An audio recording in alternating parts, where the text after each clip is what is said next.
Group theory के एक और वीडियो में आपका स्वागत है। यहाँ पे हम क्या डिस्कस करेंगे, ए और बी अगर किसी एक ग्रुप के दो एलिमेंट्स है तो वो कौन सी प्रॉपर्टी सेटिस्फाई कर रहे हैं, A B whole inverse is equal to B inverse A inverse. ठीक है, याद रखना ए बी का अगर होल इनवर्स अगर हम लेते हैं तो उसका नतीजा क्या निकलेगा, बी इनवर्स ए इनवर्स। ए इनवर्स बी इनवर्स नहीं निकलेगा, बी इनवर्स ए इनवर्स निकलेगा। ठीक है, याद रखने वाली बात है। और आने वाले जितने भी सम्स होंगे शायद उनमें से कई सम्स में हम ये प्रॉपर्टी यूज करने वाले हैं, तो इसका प्रूफ जानना बहुत जरूरी है।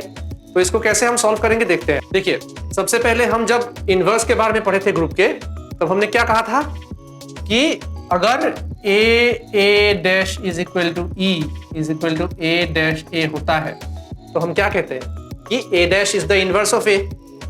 तब क्या बोलते हैं, a dash is equal to a inverse. बोलते हैं ना कि जब हमारे पास दो एलिमेंट्स है ए और ए डैश, ठीक है, और ए और ए डैश का अगर बाइनरी कंपोजिशन करने पे हमारा जो नतीजा आता है वो आता है आइडेंटिटी, तब हम क्या बोल सकते हैं कि ए डैश जो है वो ए का इनवर्स है। तो अगर ए बी होल इनवर्स का इनवर्स, मान लीजिए ए बी का inverse, sorry A B whole inverse का नहीं, अगर ए बी का इनवर्स हमारे पास बी इनवर्स ए इनवर्स आना है तो हमें क्या मिलना चाहिए, हमें ये मिलना चाहिए। चलिए लिख लेते हैं एक बार, ए बी और बी इनवर्स ए इनवर्स। ठीक है, हमने अब लिख लिया A B B inverse A inverse. तो हम क्या करते हैं, सबसे पहले एक काम करते हैं, ब्रैकेट चेंज कर लेते हैं, A B B inverse A inverse. ये कर सकते हैं हमने कुछ अलग नहीं किया है, सिर्फ ब्रैकेट को यहाँ पे चेंज किया है, बस ये अलाउड है। हमने जब ग्रुप के बारे में पढ़ा था, हम जब ग्रुप्स के बारे में डेफिनेशन दे रहे थे और एसोसिएटिविटी दिखा रहे थे, कम्युनिटी दिखा रहे थे, क्लोजर प्रॉपर्टी दिखा रहे थे, ब्रैकेट्स इंटरचेंज के बारे में दिखा रहे थे, तब हमने दिखाया था कि आप अपने अनुसार ब्रैकेट्स को चेंज कर सकते हैं और उसके बाद ऑपरेशन करके आपका नतीजा आप निकाल सकते हैं। तो अभी हम क्या करेंगे, A B B inverse A inverse.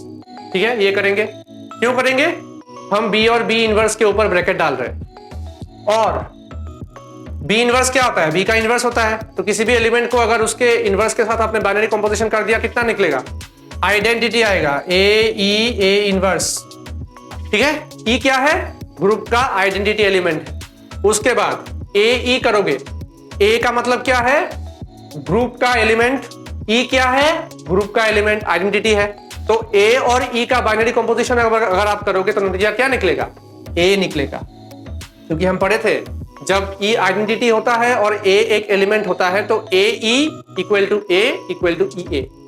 Since यहां पे आप लिख सकते हैं a e equal to a equal to e a, where e is the identity of G, लिख सकते हैं। तो ए ई का वैल्यू क्या आ गया, ए आ गया। ए के साथ क्या है, ए इनवर्स है, ए के साथ ए इनवर्स है, और ए इनवर्स क्या है, ए का इनवर्स है। तो ए और ए इनवर्स का बाइनरी कंपोजिशन करोगे तो क्या निकलेगा, आइडेंटिटी निकलेगा।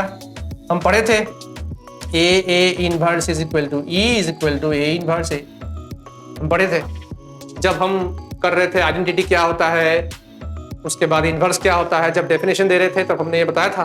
तो वही हम यहाँ पे यूज कर रहे हैं। और क्या नतीजा निकला, A B into therefore A B into B inverse A inverse is equal to identity.